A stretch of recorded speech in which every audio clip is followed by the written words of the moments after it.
Hello everyone, welcome to Padya UGC Net channel for Environment Science. Here we will cover topics related to environment science. All these topics covered here are very important from exam point of view. Today we will cover unit number 4, environment geoscience topic, solar radiation and energy budget of the earth. Here we start from solar radiation.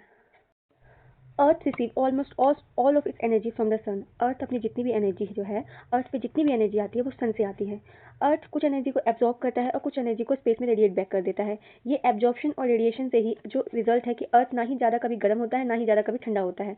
एक constant तो नहीं कहेंगे, एक temperature maintain रहता है.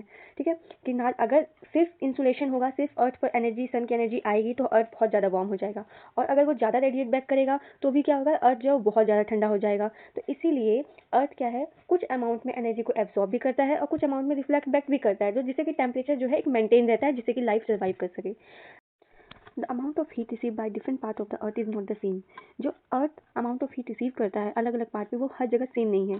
कि अगर आप अर्थ को देखेंगे कि नॉर्थ हेमिस्फीयर में भी उतना ही सन की रेज आ रही है जितना साउथ हेमिस्फीयर पे आ रहा है या जितना इक्वेटर पे आ रहा है, ऐसा नहीं है. सन से आने वाली रेज डिफरेंट पार्ट्स पे अमाउंट ऑफ जो रेडिएशन है वो अलग होती है. जो इक्वेटर पे है वो डायरेक्ट सन की रेज पड़ती है, इक्वेटर पे डायरेक्ट सन की रेज पड़ती है, वहाँ पे ज़्यादा अमाउंट ऑफ हीट रिसीव होता है on equator. But on pole the amount of heat is less than equator. तो क्या होता है कि जब अमाउंट ऑफ हीट इक्वेटर पे ज़्यादा आ रहा है तो यहाँ पे क्या क्रिएट हुआ, लो प्रेशर क्रिएट हुआ. और पोल्स पे क्या हो रहा है, जब अमाउंट ऑफ हीट कम जा रहा है तो यहाँ पे क्या हुआ, हाई प्रेशर क्रिएट हुआ. तो आपको ये बात याद रखनी है कि हाई प्रेशर से लो प्रेशर की तरफ विंड जो है वो ट्रैवल करती है. तो हाई प्रेशर से मतलब पोल से ठंडी हवा किधर आएगी, लो प्रेशर पे आएगी, गर्म इक्वेटर पे. और इक्वेटर की गर्म हवा किधर जाएगी, पोल्स पे जाएगी. ठीक है, तो ये रोटेशन होने की वजह से अर्थ जो है ना ही ज़्यादा गर्म होता है ना ही ज़्यादा कभी ठंडा होता है. और ट्रांसफर ऑफ हीट भी एक रीजन से दूसरे रीजन तक होता रहता है बाय विंड. जो विंड का high pressure to low pressure हमेशा ट्रांसफर करेगा. ठीक है, इक्वेटर पे और हमारे अर्थ पर जो सन का अमाउंट आता है, रिसीव होता है, वो हर जगह सेम नहीं है, अलग अलग है. ठीक है, आगे पढ़ते हैं हम अब सोलर रेडिएशन. जैसे कि हम जानते हैं कि जो अर्थ का शेप है वो जियोइड शेप है, ऑलमोस्ट स्फीयर शेप. ठीक है, तो अर्थ जो रिसीव करता है, अर्थ रिसीव भी करता है, एमिट भी करता है. मैंने आपको बताया जो अमाउंट जो अर्थ रिसीव करता है सोलर रेडिएशन, वो उसको क्या बोलते हैं, इनकमिंग सोलर रेडिएशन या फिर इनकमिंग सोलर रेडिएशन बोलते हैं, या फिर इंसोलेशन बोलते हैं, या इंसिडेंट रेज बोलते हैं. जो amount of heat earth receive करता है वो उसको हम इनकमिंग सोलर रेडिएशन, इंसोलेशन या फिर इंसिडेंट रेज बोलते हैं. ठीक है, और किस फॉर्म में करता है, शॉर्ट फॉर्म में करता है, शॉर्ट वेव की फॉर्म में. ठीक है, शॉर्ट वेवलेंथ की फॉर्म में. और अर्थ जो एमिट करता है रेडिएशन, वो उसको क्या बोलते हैं, टेरेस्ट्रियल रेडिएशन. जो अर्थ रेडिएशन एमिट करता है उसको टेरेस्ट्रियल रेडिएशन बोलते हैं. अर्थ जो अमाउंट ऑफ हीट रिसीव करता है उसको इनकमिंग सोलर रेडिएशन बोलते हैं या इंसोलेशन बोलते हैं. अब जो अर्थ एमिट करता है वो लॉन्ग वेव की फॉर्म में करता है. अब यहाँ पे ये जानने वाली बात है कि एमिट हमेशा लॉन्ग वेव में ही क्यों, और अर्थ जो रिसीव कर रहा है वो शॉर्ट वेव में ही क्यों कर रहा है, और एमिट जो कर रहा है वो लॉन्ग वेव में ही क्यों कर रहा है. तो यहाँ पे आपको एक फॉर्मूला याद रखना है कि wavelength is inversely proportional to energy. कि जिस भी बॉडी की या जिस भी चीज़ की एनर्जी ज़्यादा होगी उसकी वेवलेंथ कम होगी, और जिस भी चीज़ की वेवलेंथ ज़्यादा होगी उसकी एनर्जी कम होगी. तो यहाँ पे आप देखिए कि सन की एनर्जी क्या है, सन की एनर्जी ज़्यादा है तो उसकी वेवलेंथ क्या होगी, वेवलेंथ कम होगी.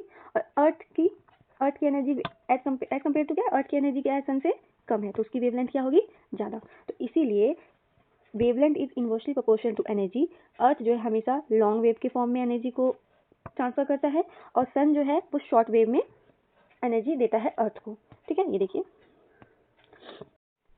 सन से आने वाली हमेशा शॉर्ट वेव में रहेगी और अर्थ से जाने वाली एनर्जी हमेशा लॉन्ग वेव की फॉर्म में रहेगी.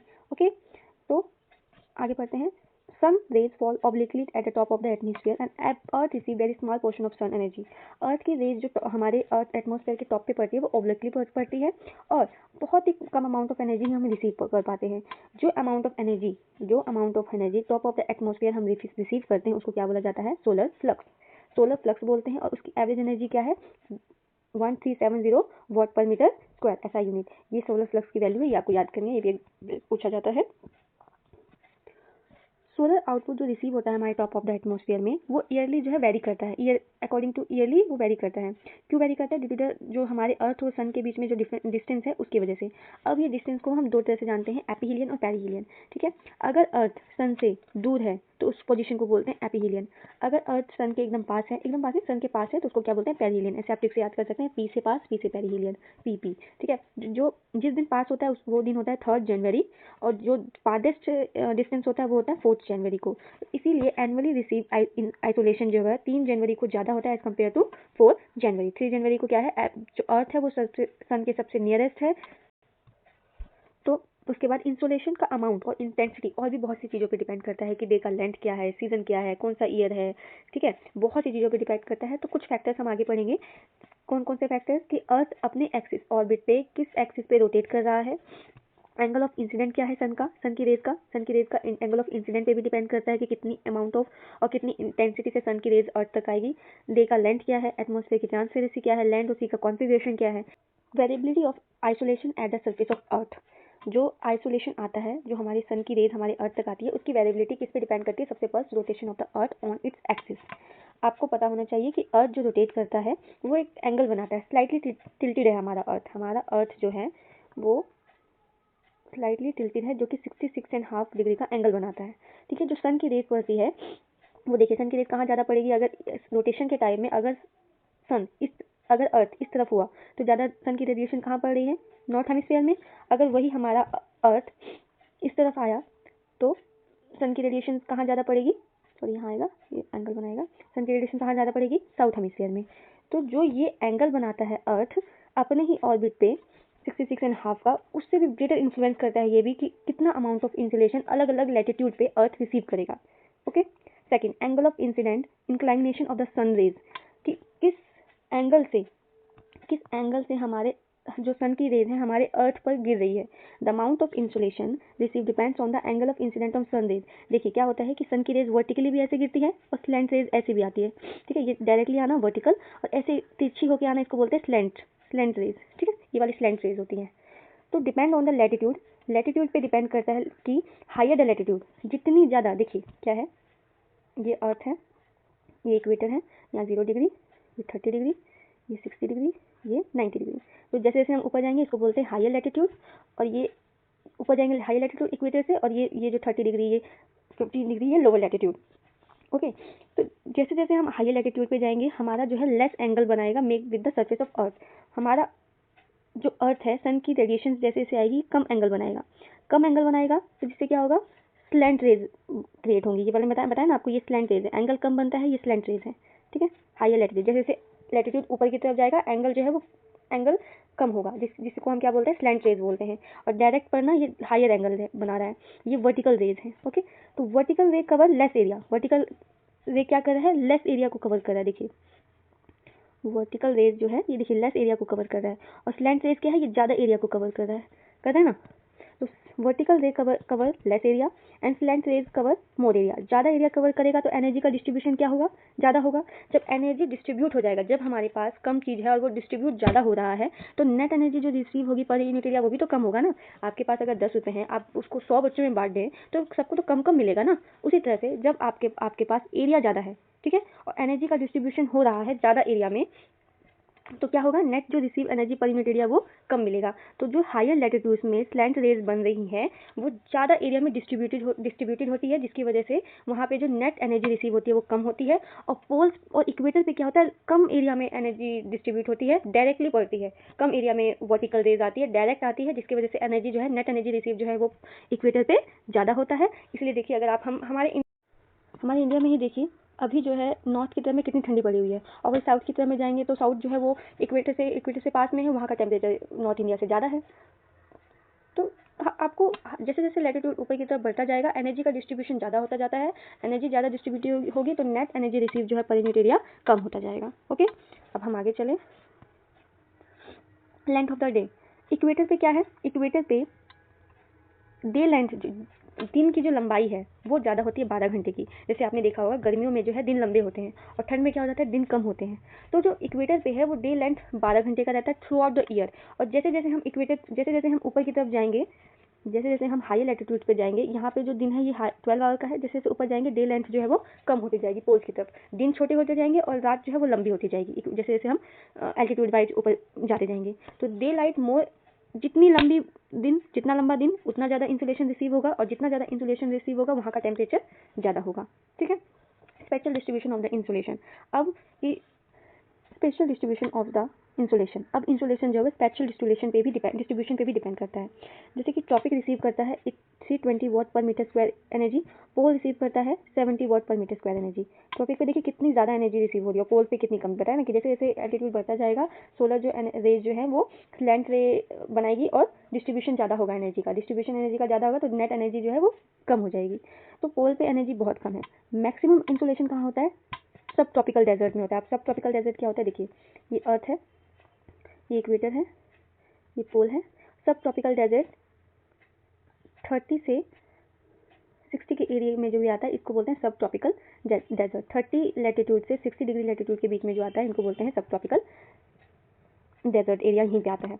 यहाँ पे क्या होगा, यहाँ क्लाउड बहुत कम है तो वहाँ मैक्सिमम इंसुलेशन आती है। क्लाउड क्या काम करता है? क्लाउड जो है वो रिफ्लेक्शन का काम करता है। क्लाउड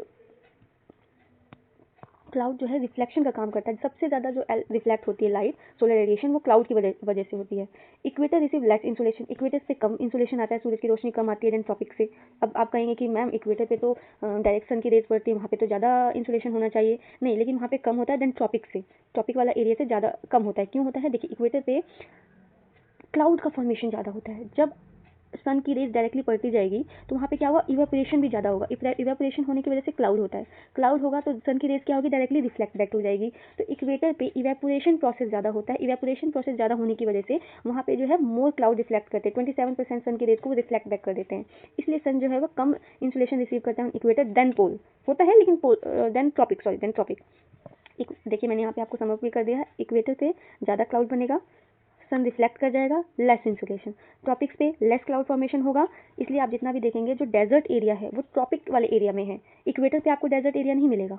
ठीक है, जो ट्रॉपिक पे है क्लाउड फॉर्मेशन कम होगा, क्यों? क्योंकि वहाँ पे वो नहीं, उतनी इंसुलेशन पड़ती नहीं, इंसुलेशन नहीं पड़ेगी तो इवेपोरेशन नहीं होगा, इवेपोरेशन नहीं होगा तो क्लाउड फॉर्मेशन नहीं होगा, क्लाउड फॉर्मेशन नहीं होगा तो इंसुलेशन ज़्यादा होगी। मोर लैंड जो है वो ज़्यादा हीट को कैप्चर करेगा और रिफ्लेक्ट बैक नहीं कर पाएगा। आपको मैंने इस स्लाइड की फर्स्ट स्लाइड में ही बता दिया था कि एब्जॉर्प्शन और रिफ्लेक्शन करने की वजह से ही मेंटेन रहता है टेम्परेचर।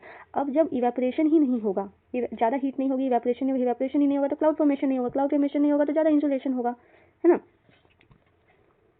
अब आगे देखिए, सेम लैटिट्यूड पे इंसुलेशन जो है वो हाई होता है कॉन्टिनेंट पे, लो होता है ओशन पे। मतलब कि सेम लैटिट्यूड, ये हमारा मान लिया 30 डिग्री लैटिट्यूड है, ठीक है, ये इक्वेटर है, ये 30 डिग्री लैटिट्यूड है।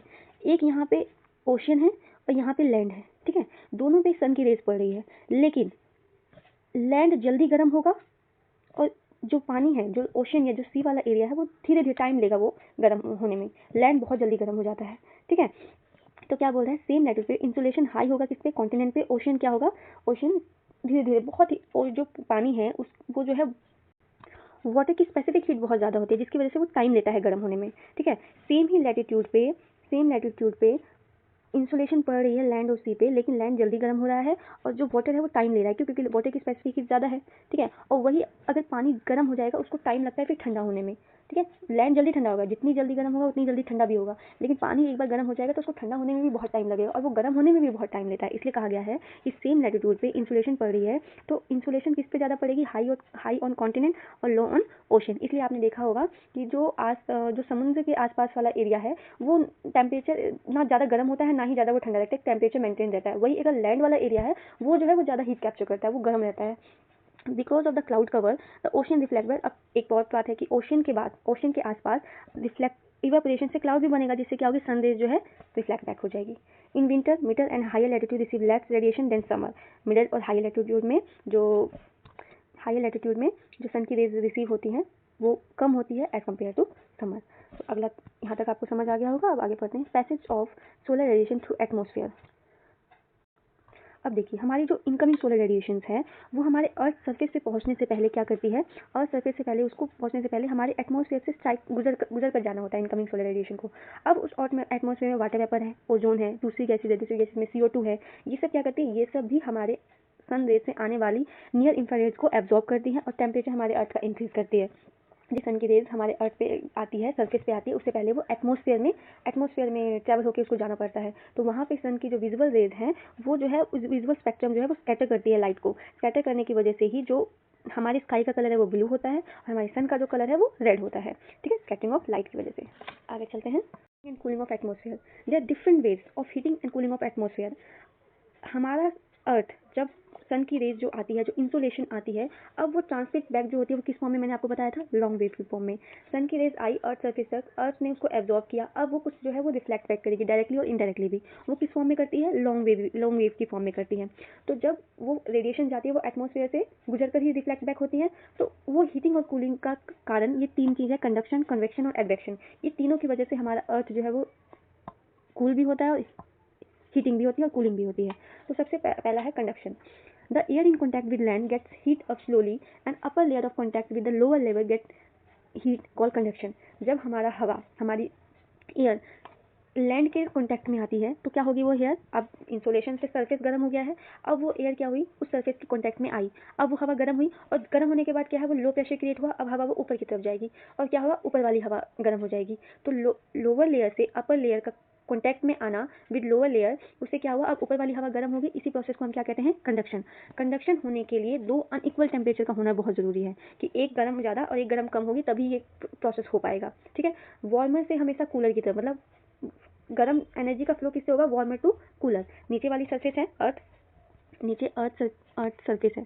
ठीक है, सन की रेस आई, सन की रेस से ये सरफेस गर्म हो गया, ये गर्म हुआ, अब इसके ऊपर हवा है। ठीक है, ये गर्म होकर ऊपर की तरफ उठेगा, ऊपर की तरफ उठेगा तो क्या होगा, अब ये ऊपर वाली हवा गर्म हो गई। तो इसी प्रोसेस को हम क्या बोलते हैं, conduction. Okay, transfer of energy continue, ये जो एनर्जी का ट्रांसफर तब तक होगा जब तक दोनों बॉडी जो है सेम टेम्परेचर ना क्रिएट कर ले। ठीक है, जब तक जो है ये सेम टेम्परेचर ना क्रिएट कर ले या फिर उन दोनों का कॉन्टैक्ट ब्रोकन ना हो जाए।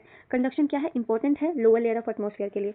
कंडक्शन जो है वो बहुत इंपॉर्टेंट है, ये ज़्यादा ऊपर काम नहीं करता, ये लोअर लेयर के लिए ही बहुत ज़्यादा इंपॉर्टेंट है। ओके, कंडक्शन जो एनर्जी ट्रांसफर होता है वो किसके थ्रू होता है, एटम्स और मॉलिक्यूल्स की वजह से। ये नीचे वाला एटम ऊपर गया, ऊपर वाले एटमॉस्फेयर को गर्म किया। आपने इसका एक एग्जांपल देखा होगा 9th या 10th क्लास में कि ऐसे एक बाउल दिया हुआ है, नीचे से फायर दिया हुआ है और यहाँ पे एक बर्तन रखा हुआ है। ठीक है, तो जब नीचे से ये पानी, नीचे से इसका मॉलिक्यूल्स और एटम गर्म होगा, ये मॉलिक्यूल्स और एटम जो है वो ऊपर की तरफ ट्रैवल करेंगे, उसके बाद ये पानी नीचे से ऊपर धीरे धीरे गर्म होगा। उसके बाद यहाँ पे जो ये बर्तन रखा हुआ है, ये चम्मच रखा हुआ है, ये भी जो है ये धीरे धीरे इसका यहाँ पे गर्म हो जाएगा। जब आपने कभी सब्जी भी बनाई होगी तो देखा होगा कि कढ़ाई पे ऐसे ही चम्मच रखा हुआ है और वो चम्मच जो है डायरेक्ट कॉन्टैक्ट में तो नहीं आया वो फायर के, लेकिन ट्रांसफर ऑफ हीट हुआ from lower level to upper level, warmer to cooler. Okay, next process है कन्वेंशन। कन्वेंशन में क्या होता है कि vertical heating of atmosphere. Atmosphere जो है वो वर्टिकल ट्रांसफर होता है एयर का, जिससे हमारा अपर लेयर ऑफ एटमॉस्फेयर वो गर्म होता है। Vertical heating of transfer in the form of current, current की फॉर्म में, करंट चलती है। जैसे कि अगर हम आगे पढ़ेंगे चैप्टर्स में कि अर्थ है, इक्वेटर पे ज़्यादा सन की रेज पड़ने से, ज़्यादा इंसोलेशन होने से यहाँ जो है लो प्रेशर क्रिएट होता है और पोल्स पे हाई प्रेशर। तो लो प्रेशर क्या करेगा, ऊपर की तरफ उठेगा, राइज करेगा, और हाई प्रेशर क्या है वो नीचे की तरफ आएगा। तो करंट चलती है। आगे हम जो है ये सर्कुलेशन पढ़ेंगे अर्थ का, विंड का सर्कुलेशन कैसे होता है। तो ये vertical transfer of heating current in the form of current क्या कहलाता है, कन्वेंशन कहलाता है। और ये कन्वेंशन जो है वो ट्रोपोस्फेयर में ही होता है, ये अपर लेयर ऑफ एटमॉस्फेयर में नहीं होता। कन्वेंशन जो है एनर्जी ट्रांसफर किससे करता है, मैसिव एयर सर्कुलेशन की वजह से, थ्रू मैसिव एयर सर्कुलेशन होता है हमारे अर्थ के ऊपर। इसे कैसे याद रख सकते हैं आप, कंडक्शन में क्या था, वो एटम और मॉलिक्यूल्स का ट्रांसफर होता है। ठीक है, नीचे वाला एटम गर्म हुआ, ऊपर की तरफ गया, ऊपर वाला उससे ऊपर, ऐसे एटम और मॉलिक्यूल्स का इंट्रैक्शन होता है जिसकी वजह से एनर्जी का ट्रांसफर होता है। और यहाँ पे क्या होता है, यहाँ पे लो प्रेशर और हाई प्रेशर क्रिएट होता है जिसकी वजह से मैसिव एयर सर्कुलेशन होता है। कंडक्शन और कन्वेक्शन में ये डिफरेंस है। ओके, अब हो गया एडवेक्शन। एडवेक्शन क्या है, ये तो अलग है, ये हॉरिजॉन्टल मूवमेंट की वजह से होता है। जो एडवेक्शन जो है, हीट का transfer through horizontal movement of air. जो हवा है वो हॉरिजॉन्टली चलती है, वर्टिकली नहीं चलती। ठीक है, इसका एक एग्जांपल है लू, जो हमारे नॉर्थ इंडिया में गर्मियों के समय में जो लू चलती है वो एडवेक्शन का एग्जाम्पल है। ठीक है, हॉरिजॉन्टल मूवमेंट जो है वो ज़्यादा इंपॉर्टेंट है देन वर्टिकल मूवमेंट। ठीक है, मिडल लैटिट्यूड्स में जहाँ पे डेजर्ट वाला एरिया है वहाँ पे डायनियल डे और नाइट वेरिएशन होता है। जैसे आपने सुना होगा डेजर्ट वाले एरिया में क्या होता है, देखिए मिडल लैटिट्यूड्स होता है 30 से 60 के बीच में। ठीक है, यहाँ पे क्या होता है, सुबह जब सन की रेज इंसुलेशन होगा तो बहुत डेजर्ट वाले एरिया में बहुत ज़्यादा गर्मी होगी, और रात में क्या होगा, सारा क्लाउड नहीं है, वहाँ पे क्लाउड का फॉर्मेशन नहीं होता, तो सारी जो है इंसुलेशन है वो रात में चली जाएगी। तो क्या होगा, रात में एकदम से ठंडा होगा। जो डेजर्ट वाला एरिया है रात में ठंडा और दिन में बहुत गर्म होता है। तो वेरिएशन डायurnal डे और नाइट का वेरिएशन देखने के लिए मिलता है। वो किसके कारण मिलता है? ये हमारे डेजर्ट वाले एरिया में एडवेक्शन के कारण। मिडिल लैटिट्यूड में हमें किसके कारण दिखता है? वो एडवेक्शन में। एडवेक्शन जो है वो हॉरिजॉन्टल मूवमेंट ऑफ एयर है, ठीक है। आगे हम पढ़ेंगे टेरेस्ट्रियल रेडिएशन क्या होता है, ठीक है। टेरेस्ट्रियल रेडिएशन बताया मैंने कि अर्थ पर जो सन की रेज आती है उसको क्या बोलते हैं? इंसोलेशन। अर्थ पर सन की रेज जो आई उसको बोला इंसोलेशन, ठीक है। वो किस फॉर्म में आई? शॉर्ट वेव की फॉर्म में। अब अर्थ जो है वो गर्म हुआ, अब वो कुछ एनर्जी को वो रिफ्लेक्ट बैक करेगी। जो रिफ्लेक्ट बैक करती है उसी को क्या कहा जाता है? टेरेस्ट्रियल रेडिएशन, ठीक है। अब देखिए हम पढ़ते हैं। मैंने यहाँ पे आपको सीक्वेंस में एकदम ईजी तरीके से मैंने आपको बताया, समझाया हुआ है। एक स्लाइड मैंने ये सारी खुद बनाई है आपके लिए ताकि आपको बहुत अच्छे से समझ आए। आपको कुछ भी नहीं समझ आता है तो आप मुझे कमेंट बॉक्स में करें, मैं आपको रिप्लाई करने की पूरी कोशिश करूंगी। टेरेस्ट्रियल रेडिएशन क्या होता है? इंसुलेशन आई अर्थ के ऊपर, किस फॉर्म में आई? शॉर्ट वेव की फॉर्म में आई। अब अर्थ का सरफेस क्या हो गया? वो हीट अप हो गया, हीट अप द सरफेस, ठीक है। अब सरफेस हीट हुआ तो वो अब एक रेडिएटिंग बॉडी की तरह काम करेगा अर्थ। अब वो एनर्जी रेडिएट करेगा टू द एटमॉस्फेयर, किस फॉर्म में? लॉन्ग वेव की फॉर्म में। सूरज से एनर्जी ली शॉर्ट वेव की फॉर्म में और रेडिएट किस फॉर्म में कर रहा है? लॉन्ग वेव की फॉर्म में। इसी एनर्जी, जो energy heat up the atmosphere, अब नीचे से जब ये ऊपर की तरफ जाएगी तो बीच में जो वाटर वेपर्स और अदर गैसेज हैं वो क्या करेगी? वो भी तो कुछ एनर्जी को एब्जॉर्ब करेंगी ना। तो ये जो एनर्जी जाती है, इसी रेडिएशन को, इसी प्रोसेस को क्या बोला जाता है? Terrestrial radiation, okay. The long wave, अब ये जो लॉन्ग वेव रेडिएट हुई तो एटमॉस्फेयर में CO2 है, वाटर वेपर है, अदर गैसेज है, वो क्या करेगी? एब्जॉर्ब करेगी इस लॉन्ग वेव को, जिससे क्या होता है? एटमॉस्फेयर इनडायरेक्टली हीटअप हो जाता है, ओके। ये हुआ प्रोसेस टेरेस्ट्रियल रेडिएशन का। अब हम पढ़ेंगे हीट एनर्जी बजट। अर्थ का जो हीट एनर्जी बजट है वो क्या है? अब देखिए, अर्थ जो है ना ही सारी एनर्जी को एक्यूमुलेट कर लेता है, ना ही सारी एनर्जी लूज कर देता है, ठीक है। वो क्या होता है? इसका टेम्परेचर मेंटेन रहता है। ये तभी पॉसिबल हो पाएगा जब जितनी एनर्जी, जितना अमाउंट ऑफ हीट रिसीव हुआ है इंसुलेशन की फॉर्म में, वो अमाउंट ऑफ लॉस जो टेरेस्ट्रियल रेडिएशन के थ्रू हमने लॉस किया है वो दोनों बराबर हो, ठीक है। ऐसा होता नहीं है, लेकिन फिर भी हम यहाँ पे एक बजट लेके चल रहे हैं कि जितना उसने इंसुलेशन में शॉर्ट वेव की फॉर्म में रिसीव किया है उतना ही अमाउंट ऑफ जो है वो लूज करे in the form of long wave terrestrial radiation जिसे हम कहते हैं, वो दोनों इक्वल हो, ठीक है। अब ये हम बजट पढ़ें। अगर देखिए, मान लिया कि 100 यूनिट एनर्जी अर्थ जो है वो रिसीव करता है, 35 यूनिट जो है उसने क्या किया? रिफ्लेक्ट बैक कर दिया और 65 जो है वो एब्जॉर्ब कर लिया, ठीक है। ये 100 हो गया कि मतलब 35 उसने अर्थ सरफेस पे पहुंचने से पहले उसने क्या कर लिया? रिसीव कर लिया। और 65% क्या किया उसने? अर्थ के एटमॉस्फेयर ने उसको एब्जॉर्ब कर लिया, ओके। देखिए, अर्थ है, एक मिनट, अर्थ है, अर्थ में 65% एटमॉस्फेयर ने एब्जॉर्ब किया और 35% जो है वो रिफ्लेक्ट बैक हो गया। यहाँ तक समझ आया? आगे देखिए, अब ये 35% जो रिफ्लेक्ट हुआ इसका कारण अलग अलग है, ये नहीं कि डायरेक्टली आया और रिफ्लेक्ट बैक हो गया, नहीं। कुछ क्लाउड्स हैं तो क्लाउड से 27% रिफ्लेक्ट हो गया, क्लाउड से 2% रिफ्लेक्ट हुआ आइस और स्नो से, और 6% डायरेक्टली। तो ये तीनों को मिला के कितना हुआ? 35%, ठीक है। जो ये रिफ्लेक्शन होता है, the reflected amount of radiation, इसको हम क्या बोलते हैं? एल्बिडो। तो एल्बिडो जो है हमारे अर्थ का क्या है? 34% है, किसी में 34 है, किसी में 35% है। तो नॉर्मली आप याद रखिए कि हमारे अर्थ का जो एल्बिडो है, एल्बिडो क्या होता है? रिफ्लेक्टेड अमाउंट, जो अमाउंट ऑफ रेडिएशन अर्थ ने रिफ्लेक्ट कर दिया, एब्जॉर्ब नहीं किया, उसको क्या बोला? एल्बिडो ऑफ द अर्थ, जो कि 34% है। ये यूनिट आपको याद रखनी है, ये इंपॉर्टेंट है कि एल्बिडो कितना है हमारे अर्थ का? 34%। उसके बाद अब आइए, अब सेकंड पार्ट पे आइए। हमने ये ऊपर वाला पार्ट कंप्लीट कर दिया कि 35% रिफ्लेक्ट बैक किया। रिफ्लेक्ट बैक किससे किया? 27% क्लाउड से, 2% आइस से और 6% डायरेक्टली। टोटल कितना हो गया? 35 और 34%, जिसको हम क्या बोलते हैं? Albedo of the earth, okay. अब हम आते हैं नीचे वाले में कि जो हमारे एटमॉस्फेयर ने एब्जॉर्ब किया था, जो एब्जॉर्ब किया था वो 14% समझ लीजिए कि विद इन द एटमॉस्फेयर, मतलब कि सरफेस तक नहीं आया है अभी, अर्थ के एटमॉस्फेयर में ही एब्जॉर्ब हो गया है। और 51 क्या है? अर्थ के सरफेस पे आया। 51% कहाँ आया? अर्थ के सरफेस पे। ये ऊपर वाली बात खत्म, तीनों, ये वाली बात खत्म कि 14% एटमॉस्फेयर ने एब्जॉर्ब कर लिया। अब ये 51 का हिसाब करते हैं हम। इस 51 में 70% डायरेक्टली स्पेस में अर्थ रेडिएट बैक हो गया। 17% क्या हो गया? अर्थ सरफेस पे आते ही 17% जो रेडिएशन है उसको सरफेस ने डायरेक्टली कहाँ रेडिएट बैक कर दिया? स्पेस में। इसकी भी बात खत्म हो गई। अब बचा क्या? 34%, ठीक है। 34% क्या हुआ? Absorb by the atmosphere by terrestrial radiation. Terrestrial radiation मैंने आपको क्या बताया था कि अर्थ पे आई, अर्थ पे ये 50% जो है, देखिए क्या हुआ कि ये जो 50% यूनिट है, 51% यूनिट में से स्पेस में डायरेक्ट इसको रेडिएट बैक किया। 34% जो है अर्थ पर जो आई थी रेडिएशन, ये जब वापस जाने लगी तो बीच रास्ते में जो गैसेज थी, जो CO2 था, उसने क्या किया? 34% किसके द्वारा एब्जॉर्ब हो गया? टेरेस्ट्रियल रेडिएशन के द्वारा। देखिए, ये 34% यूनिट की हम बात करते हैं अगर, तो 34% यूनिट में डायरेक्टली, ये मैंने यहाँ गलत लिख दिया है, ठीक है। ये यहाँ पे सॉरी थोड़ा सा मिसप्रिंट हुआ है, यहाँ पे आएगा 9 वाला जो है ना, इसमें आएगा, यहाँ पे आप ठीक कर ले, through convection and turbulence. Convection and turbulence, ठीक है। ये 9% जो है कन्वेक्शन और टर्बुलेंस के थ्रू एब्जॉर्ब हुआ, ठीक है, और 6% किसके थ्रू एब्जॉर्ब हुआ, एटमॉस्फेयर में, और 19% कंडेंसेशन के थ्रू, ठीक है। तो ये एब्जॉर्प्शन हुआ, ओके।